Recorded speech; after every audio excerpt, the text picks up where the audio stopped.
Hello everyone, welcome to the fourth episode of PFF Genome Fit. Today we are going to talk about the most significant aspect of maintaining a healthy lifestyle, that is sleep.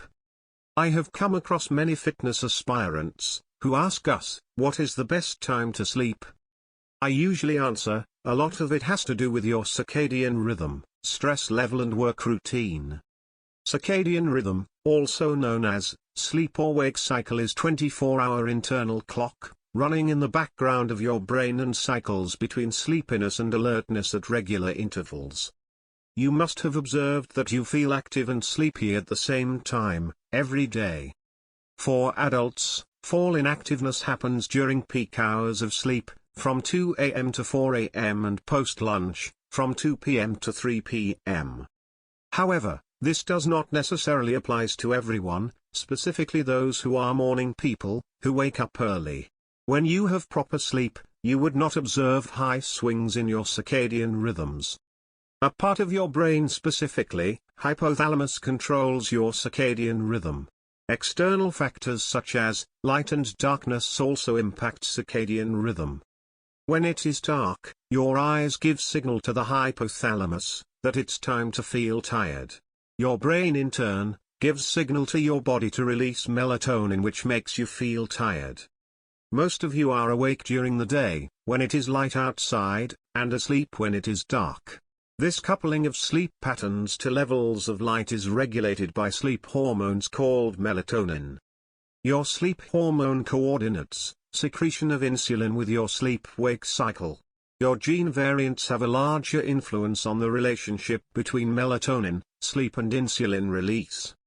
Some variants are linked to poor insulin function and high blood sugar levels.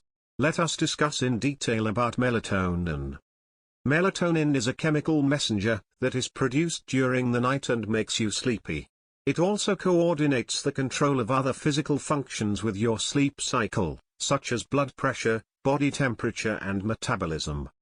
Melatonin is produced by a small gland located in the center of the brain, called the pineal gland. During daylight hours, this gland is inactive and produces less melatonin. However, during the night hours, the pineal gland activates and increases the production of melatonin. The relationship between melatonin and level of light is, altogether, a unique mechanism. During night, less light falls on your retina, the light-sensitive layer of the back of our eyes.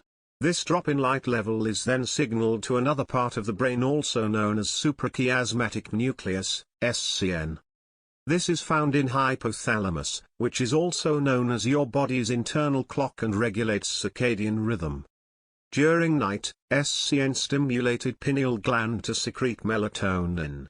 As a result, this reaches your bloodstream and has different impacts on your bodily functions, inhibits release of insulin, makes us feel sleepy, thus reducing your core body temperature. On the other hand, sunlight and artificial light causes SCN to suppress melatonin production by pineal gland. This is why you should avoid exposure to artificial light, such as mobile or laptop light and tube lights 2 hours prior to your sleep.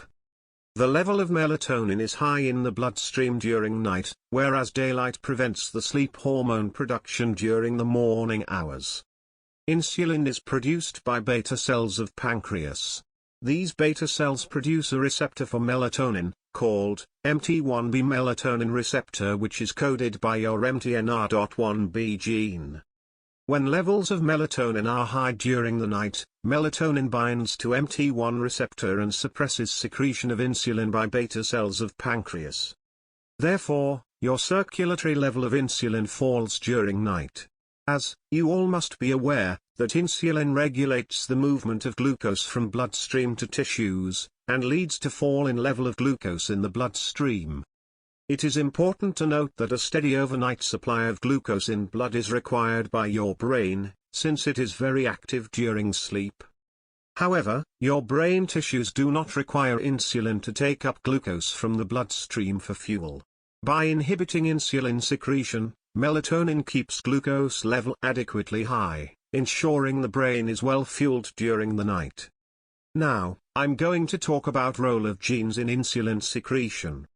As I said, MTNR1B gene codes, MT1B receptor for your melatonin, which is found on the surface of beta cells of the pancreas.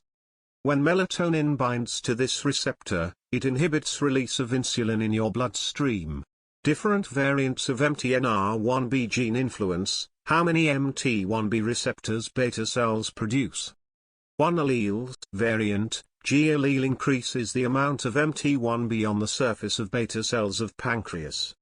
When pancreas binds to these multiple receptors, it inhibits insulin secretion more strongly, thereby resulting in a low level of circulating insulin during night.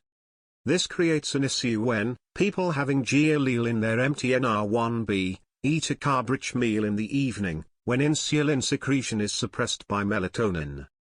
In such a scenario, their blood sugar becomes excessively high since low levels of insulin makes it difficult to transport glucose from the bloodstream into tissues. Folks adopting such eating habit have a high risk of attracting type 2 diabetes and other metabolic syndrome diseases. Depending upon MTNR1B gene variant, your melatonin, sleep and glucose traits can be categorized into high risk of insulin sleep dysfunction, moderate risk of insulin sleep dysfunction, low risk of insulin sleep dysfunction. Folks with high risk should incorporate the following in their lifestyle. Have your last meal at least 4 hours before you sleep. Avoid consuming large amounts of fats and carbohydrates in your last meal. Optimize consumption of zinc. I'm sure after following this thoroughly, you will be able to create a balance in your lifestyle. So, that's it for today, and we will be back next week with another exciting episode. Till then, stay healthy, stay safe, and don't forget to join our fast-growing fitness community at www.thesushamtkumar.com/online fitness coaching.